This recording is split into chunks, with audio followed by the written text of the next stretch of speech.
Did you know that more people in Australia buy this model than any other Mercedes-Benz? It's the GLC SUV and it's just launched in Australia in second generation guise. And in really bad news for people that like choice and variety, Mercedes-Benz is only going to sell one model in Australia. Hang on, sorry. I realise that's probably quite confusing.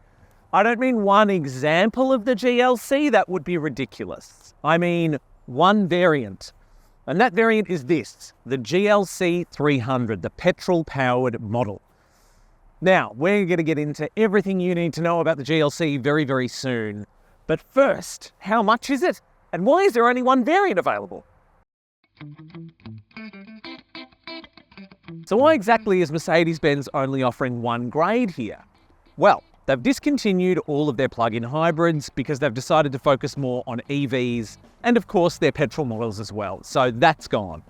Also, no one was really buying the diesel with the previous generation, so they're not bringing that one in, and even the base 200 just wasn't popular enough, so that's why we've got this one here.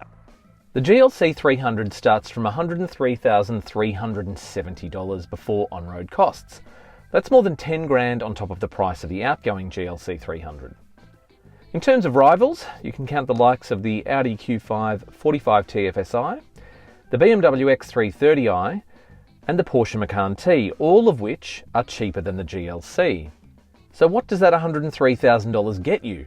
As well as a mild hybrid petrol powertrain and a bunch of safety gear, it comes with 20-inch alloy wheels, a panoramic sunroof, a head-up display, electronic front seat adjustment, heated front seats, and AMG line exterior and interior features that, unlike its predecessor, are standard on the new GLC. It also gets what Benz calls a transparent bonnet, which is handy during light off-roading as the camera display reveals obstacles under or in front of the SUV. In fact, the GLC is so well specified that there's only one options package available at all. Check the written review at carsguide.com.au for more specifications. Anyone who's seen the original GLC will immediately clock the new one. Mercedes' design lately has been more of an evolution rather than wholesale change, and that's definitely the case, I would say, with the GLC. The difference is that it's a bit sleeker, particularly in the middle. It's a little bit lower, and it's certainly quite a bit longer than the old model, and I think that's quite evident. I thought the original GLC looked dated pretty soon after it launched. But it's quite a different story, I think, with the new model, particularly with the fact that it comes as standard with the AMG exterior line. And I think it just gives it a much sportier, sexier edge. So we are inside the new generation GLC, and it is quite familiar because I, not that long ago, was inside a new generation C-Class. And it's a very similar layout. Of course, being an SUV, you're sitting up a bit higher and everything's a little bit more upright, but largely the same interior. There's quite a lot to like about this cabin. Some of the touches that I think Mercedes-Benz has got, like the air vents are really cool. It's a really great shape. I like the use of chrome. I don't think it's overdone. Benz has taken a bit of an interesting approach to its multimedia. It's got the MBUX system, of course. You've got a 12.3-inch instrument cluster in front of you, a digital, of course, and then the multimedia screen is 11.9 inches. Now, its direct rival, BMW, has introduced its curved display, which is basically, it looks like the one kind of thing, but it is actually two different screens. Benz has got this quite separate setup here, separated by half of a dash and the engine start-stop button. It's an interesting approach. I think it's, largely well done, and I think MBUX has come a long way. I think when it first was introduced, it was reasonably complicated, but I think they've simplified it while managing to add, more functionality. And I think they've done a pretty good job with that. Because it's an AMG line interior as standard, I've got a very, very, very chunky steering wheel, which I personally prefer a thinner rim, if you don't mind me saying that.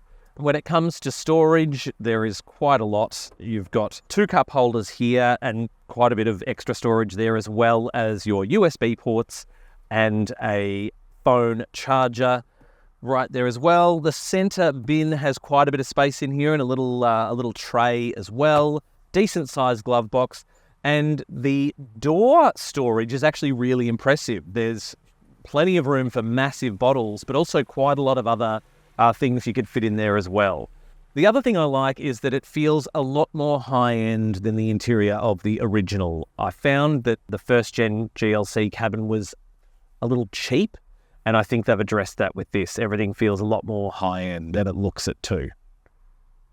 So the additional length that the GLC gets over its predecessor isn't actually having a huge impact in the cabin itself. It gets 1 or 2 millimeters here or there of extra space. It's in the boot where it's copped a lot more space. But it's still quite a spacious cabin, and I think it's got a really nice second row. In terms of amenities, of course, you've got map pockets, you've got knee-level air vents, and there's quite deep pockets in the doors as well. There's a nice high line here for the windows. I think that's good for adults. Kids might find it a bit dark, particularly with the privacy glass in the second row. Of course, you've got the ISOFIX points for the 2 outboard seats. And in the middle, you've got an armrest with a little click-out cup holder situation here. So 2 little cup holders there. And overall, it is a lovely second row. The new GLC is 60mm longer than the old version, and the wheelbase has been stretched by 15mm. That's liberated some space in the cabin, but it's mostly concentrated in the cargo area. The boot is 78mm deeper than before and can take 50 litres more than the old model. Total capacity with all seats in place is 620 litres. That's more than the BMW X3's 550 litre boot, and there's a temporary spare wheel under the boot floor. Until the arrival of the sporty AMG models, the GLC300 is the entry point and flagship to the range. Lurking under the more sculpted bonnet is a 4-cylinder turbocharged petrol engine, delivering a decent 190 kilowatts of power and 400 newton meters of torque. Very similar figures to the equivalent Porsche Macan T. Like a lot of European models lately, the GLC also has a 48-volt mild hybrid setup, allowing for gliding and recuperation. It also ensures better power delivery according to Benz. It uses a 9-speed automatic transmission and drives all 4 wheels via Benz's 4MATIC all-wheel drive system. Mercedes says that the GLC300 will consume 7.7 litres per 100 kilometres on the combined cycle. That's an improvement on the 8.2 litre figure of the previous generation GLC300. CO2 emissions are rated at 175 grams per kilometre.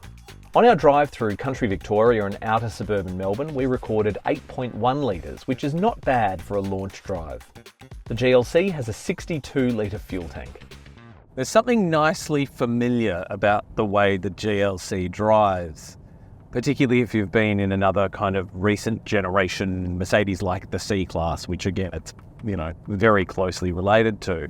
But I think in terms of comparing it to its predecessor, it feels more refined and more accomplished in pretty much every area of driving.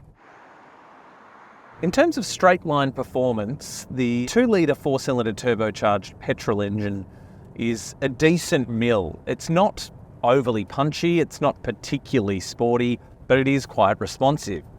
In saying that, when I first got into it, it was a bit laggy initially, but I turned off the auto stop start and that fixed that one quick sticks. Out on the highway, it's actually quite a treat to drive, and overtaking is a breeze as well. The 20-inch wheels are standard on the GLC300. They are sort of low-profile tyres, but I've found the ride to be pretty good. Occasionally you'll kind of hit a bigger pothole and you'll notice that, but I still think it's more balanced than the old car. And certainly when it comes to cornering, again, it's not a hot hatch, but it does remain flat enough. And there was actually a section I drove on a little bit earlier that it was incredibly wet and slippery, and it was a bit of an uphill sweeper, and it remained completely planted the whole way. The steering also feels sharper than the old model. It's a little bit heavily weighted at speed, but it's a nice helm for sure. One thing I've noticed, it does feel just a lot more refined in this cabin. It's quieter than the old model. There's a bit of road noise when you're getting to those coarse chip roads, but apart from that, I think Benz has done quite a good job with keeping the outside noise outside. Obviously, it would require a back-to-back comparison with things like the BMW X3 or Lexus NX or Audi Q5, but I think from perspective of behind the wheel, the GLC is much more closely aligned with those rivals than the old one ever was. Crash Safety Authority ANCAP awarded the GLC a maximum 5-star rating, and it was praised for excellent adult and child occupant protection. It gets the usual suite of active safety gear like auto emergency braking, adaptive cruise control with distance control, and lane keeping systems, as well as a front centre airbag. Check the full written review at carsguide.com.au for more details on the safety front.